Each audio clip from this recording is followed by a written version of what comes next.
Assalamu alaikum and welcome to Deen Talk. I'm really happy to be here with our other two hosts, and we are really excited to get today started. Just to quickly go through a little bit of changes that have occurred. Number one, we're going to be streaming to you live from DeenTV Labs. That's our practicing or test channel on which we're going to be trying out new ideas and seeing how you like them.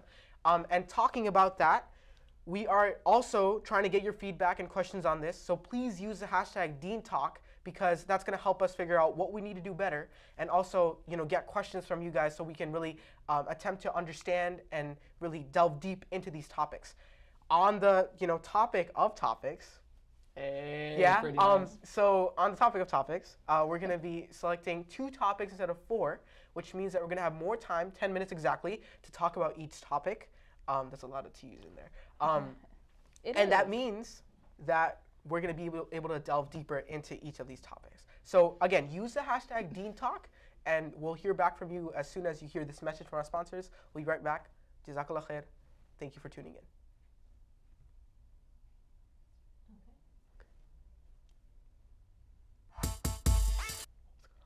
What are you doing? Donating Islamic relief does not make you a superhero. Actually, yes it does.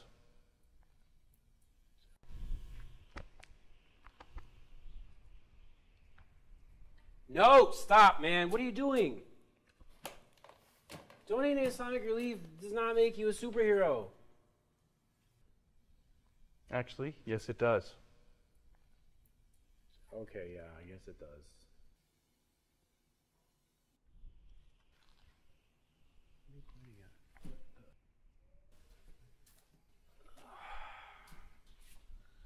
I don't get this place anymore. It doesn't make any sense.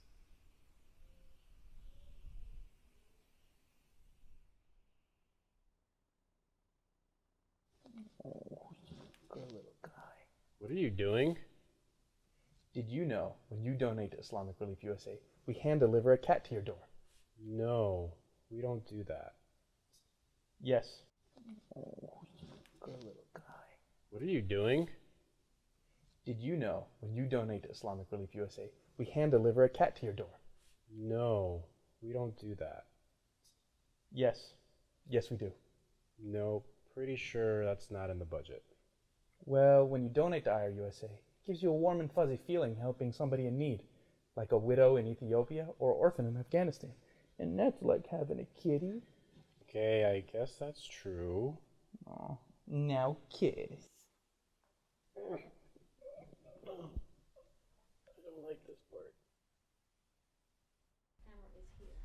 Assalamu alaikum. This is Fajr, and welcome back to Deen Talk. So today, I wanted to talk about spirituality and maintaining our deen when we go to our next phase of life, whether it be high school, college, or just starting another life, military, whatever you're interested in, starting a trade. And how do we carry on what our parents taught us if we're living in a Muslim household or Islamic household? And how do we maintain that and keep elevating our knowledge within our deen and being strong with that while we're outside of our homes and our local communities? So what are some of you guys' thoughts about that? So I went to high school, I'm a sophomore in high school right now, so 10th grader. So I'm still kind of new to it, not really that into it yet. But last year when I got to my high school, our MSA before that, the year before, had 4 people in it. Alhamdulillah, last year we got up to 15 people that went to MIST, which is our Muslim Interscholastic Tournament. I think that's what it stands for. But alhamdulillah, I think what the main thing is that when you get to a new place, you have to establish yourself, even if there are other people opposing you. So in high school, we have these homecoming dances and stuff like that. But it's all about knowing where your place is and what you have to do about it. Yeah. I think for me, I was raised in a Muslim household, so we always learned about faith. We went to Sunday school, halaqah, stuff like that. Sunday school, yeah. So we haven't mixed, we can talk about Sunday school. That's a whole other topic. But really, I think I had that foundation there. Alhamdulillah. But you go into high school and, those foundations are going to be questioned, and you're going to meet people who have different perspectives and opinions, and that's awesome. But oftentimes you start questioning what your opinion is.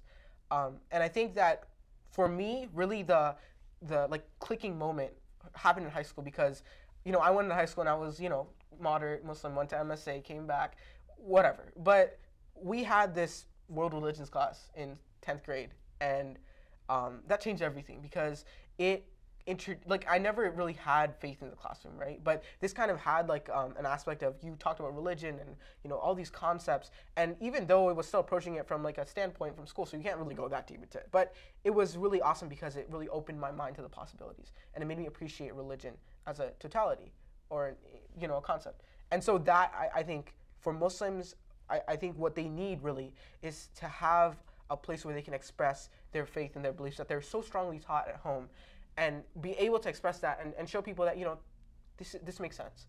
Because you don't get that platform at school. But if you really have that platform, I think it's really easy, not easy, but it's an opportunity for kids to appreciate where you're coming from on a religious standpoint, and also for you to understand that religion matters. Yeah, that's awesome. And I think that like we have so much clubs on campus, right? We have like the soccer club, math club, different types of clubs. And like I remember in high school, I was part of the Black Student Union, so like that's more for your race.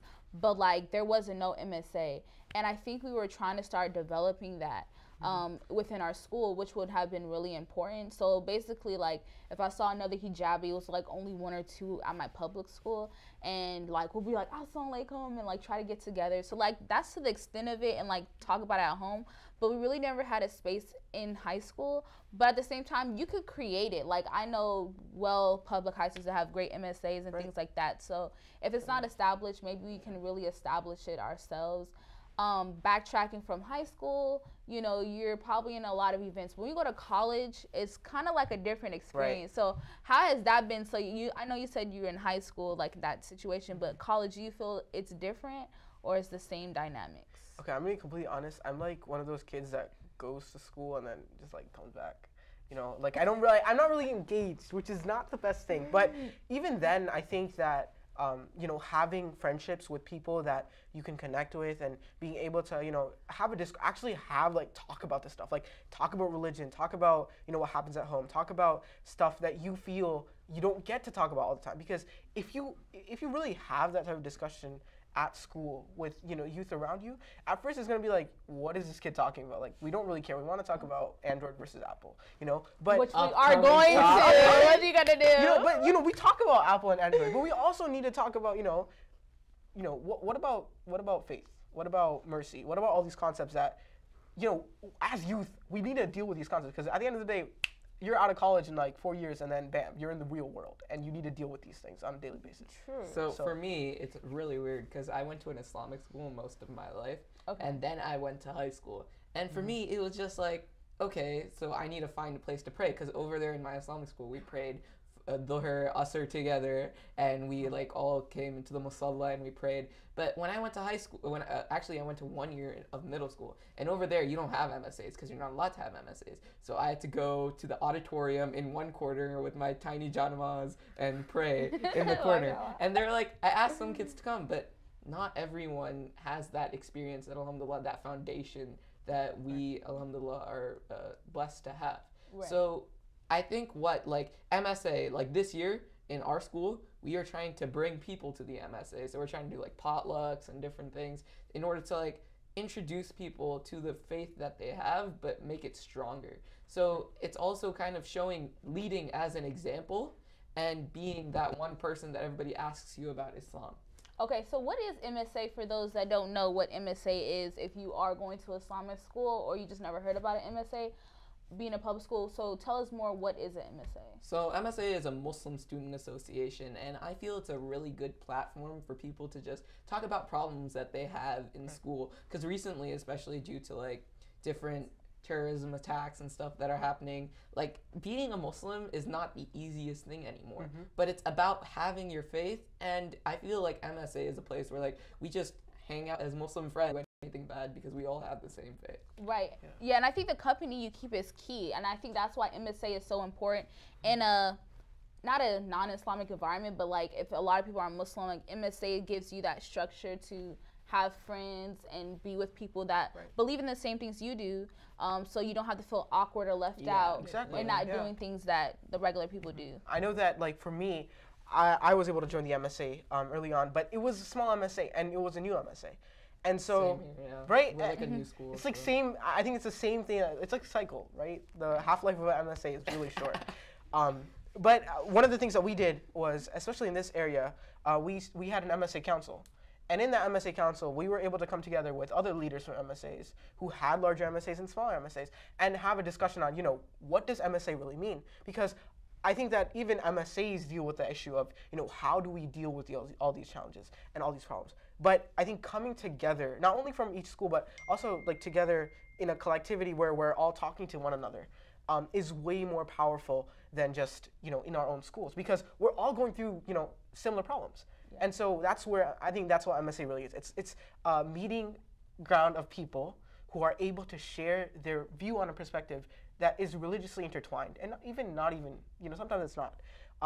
And then, realize that you have the same, you come from the same, you've come from the same human nature that can, bring each other together. Right. So I have a friend last year who was Muslim, and he didn't know how to pray. He didn't know how to make wudu.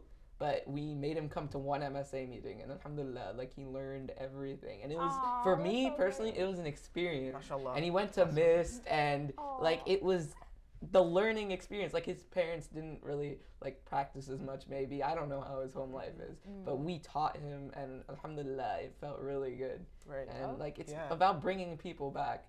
Together. Yeah. Yeah, and I think that's how we can, I guess, elevate our spirituality Exactly. and our deen through the MSA, or coming together collectively, because the who we keep as company is very important. Exactly. So yeah. so that's the solution, y'all. Definitely come together with your friends of the MSA, and that's a good way to keep your deen alive and keep elevating as you go along. Okay. Yeah, so go ahead. All right, so now that we're done with our first topic, we're going to take a break from a message from our sponsors, and then we'll be right back. Thank you for tuning in.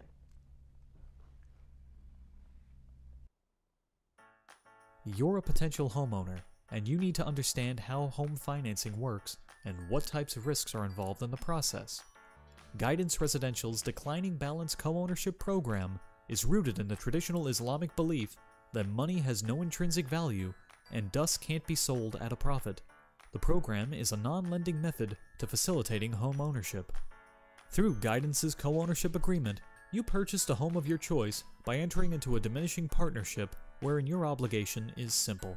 You agree to buy out Guidance's shares while also paying a fee for using the portion of the property you do not yet own. As your ownership increases over time, the portion of your monthly payment dedicated to this rental condition decreases. With Guidance Residential, you don't have to worry about the worst case scenario. We're here to share the risks and benefits of owning a home with you. It's something we like to call modern finance with timeless values. Visit guidanceresidential.com to learn more about this consumer-friendly way to finance a home without compromising your ideals.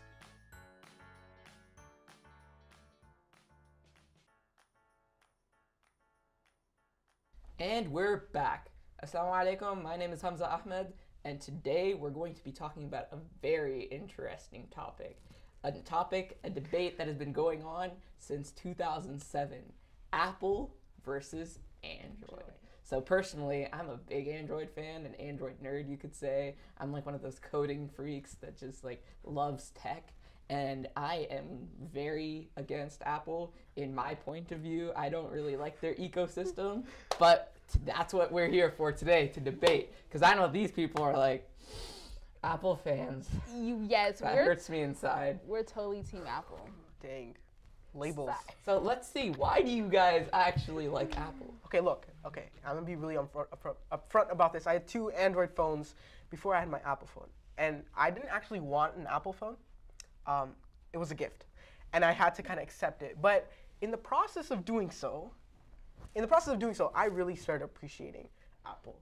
And when I'm not one to really, I really wasn't part of this debate because I was like, But I started, learning about Steve Jobs and about Apple and, design function, all these ideas, like the Palos concept, which Apple is based off of, or, the roots of where Steve Jobs really brought the whole logo of Apple. It was just really cool. And I think that a product, there's something called brand equity, and it's like, you really tend to gravitate to a brand because you buy into its idea, and it can be seen as, a brainwash kind of thing. But I think for Apple, to some extent, that heritage is something that is really, I appreciate, because it's a heritage of innovation. Okay. Okay. All right. Well, I hear that. I know that you're like tech savvy and stuff. I actually also was an Android person because I just had Android. But then all my close friends and stuff really had the iPhone. So like when I wanted to send stuff or FaceTime, iMessage, I really couldn't. So I kind of just wanted to be in sync with them. And also I just felt like it had a fresher look. Like I do like Android as well, but like I just kind of feel like it's a little old-fashioned compared to where we are. Old-fashioned. Wait, yes, okay, you can finish. I'll get to myself. Even though it has like flat screen, let's take a look at your phone. It's flat screen, whatever. So it does look nice, but I still feel like Android seems like back in the day, I guess. Even though it's very universal and most of our population is still using it. Apple just seems very innovative and something very revolutionary, the Silicon Valley. Just something like you were talking about the idea of Apple. Right. And I can't agree. When I was in Android, like some stuff really does look nice, and I got to download more music and things were like a little bit more accessible. I'm not a big fan all the way of Apple's kind of structure, but I do like the availability I have through apps and downloads and being able to sync and airdrop as quick as I can. And also I get to go right to the Mac computer. But if you have an Android, I guess you can go right to your PC computer. So I guess it's just more in the middle of like between what do you prefer and what kind of company you kind of like. Support, yeah. All right, so going back to Brother Omar's topic on what a company stands for. In my opinion, I don't really care about what the company stands for if they're not giving me a satisfactory product. Okay. iPhone, in my opinion, inhibits me from doing a lot that I can do on my Android. So for instance, nowadays, you can just plug your phone into a laptop dock and it gives you a whole laptop experience. I don't need to carry around a laptop and a phone. I just plug it in and all my work is on my phone. So I can code on that. I can do anything that I basically want on it. And I don't have to spend another $1,000 on a MacBook and $1,000 on my phone at the same time because I don't want to spend that much money. You can develop a plan though, pay in increments. Oh wow, yes. Pay at increments. Okay. I love that. Okay, look, idea. I get your point, right? Apple just designed Campus 2, right?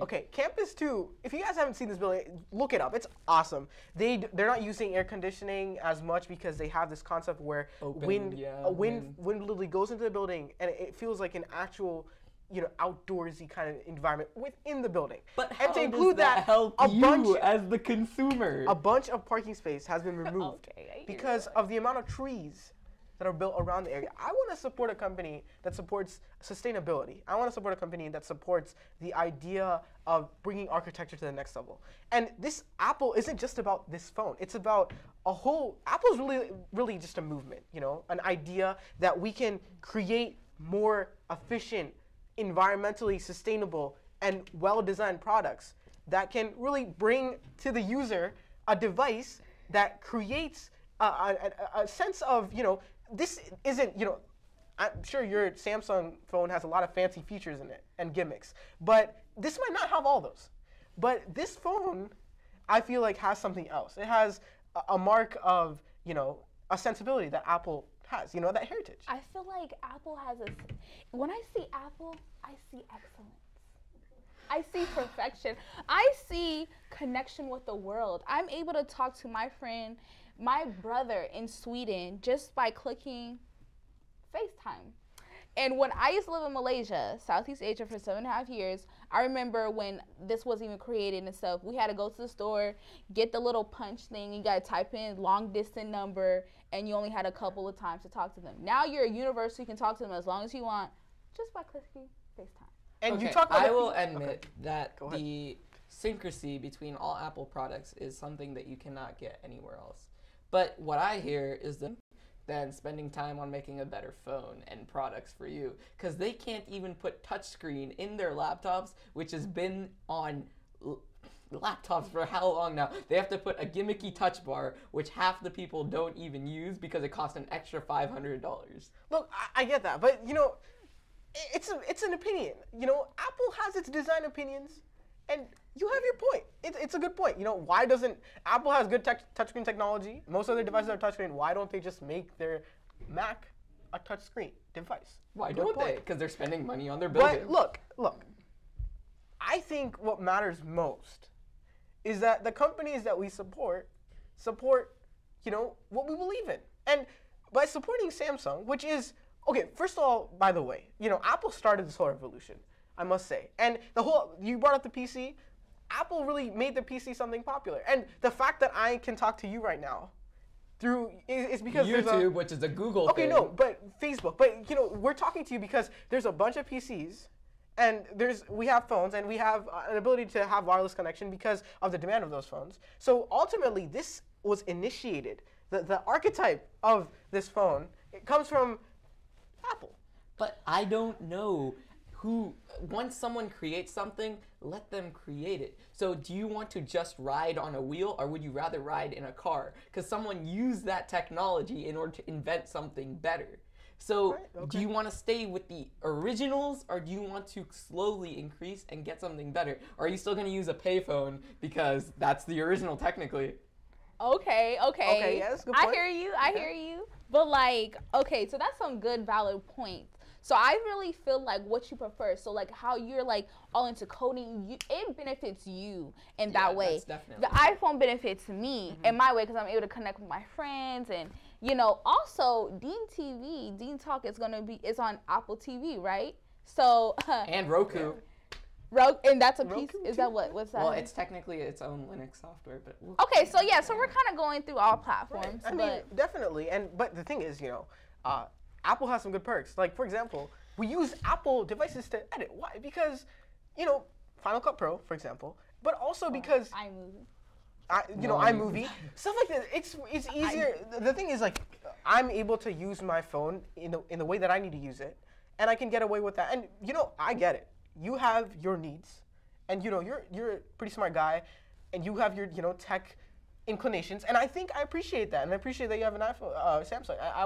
I appreciate that you want to do your own thing, and you're standing for your own opinion.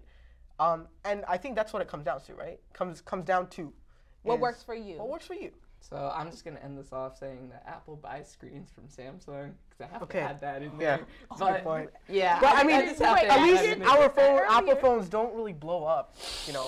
Yes, we got that. You had to add that in there. Yes. Of course I had to add it in there. Alright, Of course I alright. had to add it in there, you know. All right. Well, I feel like this was a really healthy discussion, and Yeah, it was.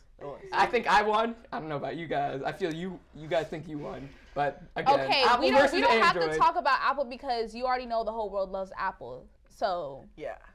I'm who doesn't happy want- you're around Android, but I don't know who's gonna be with you on this. Let's hear from, I guess, everyone Yeah, else. what they think. please. Hashtag Dean Who's Talk. with him and Please. who's with us? We Yeah. should do a Twitter poll. let or us know. something. All right. Well, now this was a really healthy discussion, and we will see you after the break. I've let my guard down for you,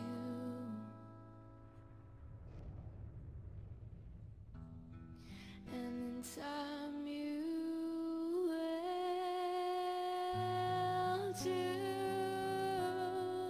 And if you don't mind, can you tell me all your hopes and fears and everything that you believe in? Would you make a difference in the world? I'd love for you to take me to a deeper conversation. Only you can make me deeper conversation. All around the world, Islamic Relief is finding solutions to poverty. To donate, call now or visit us online. Islamic Relief. Solutions you can believe in. One, and we're back. Okay. Hello everyone, Assalamu alaikum. We're back with DeenTV, and now I'm on Twitter searching up some questions. Are you guys looking it up too? Yeah, I'm looking at I'm scrolling down to see if we have any questions right now. Okay, so I actually do see one. Okay, so the first one is, how difficult is it to maintain your Muslim identity in college? That excludes me immediately. I don't go to college. Yes. But you guys answer. I'll talk about high school later. So you guys answer the question. Well, I mean, I think personally, the first thing, how did I maintain my Muslim identity? Well, obviously, like, for sure, I mean, if you're not a hijab, you're not, but, like, I wear my hijab, so that already,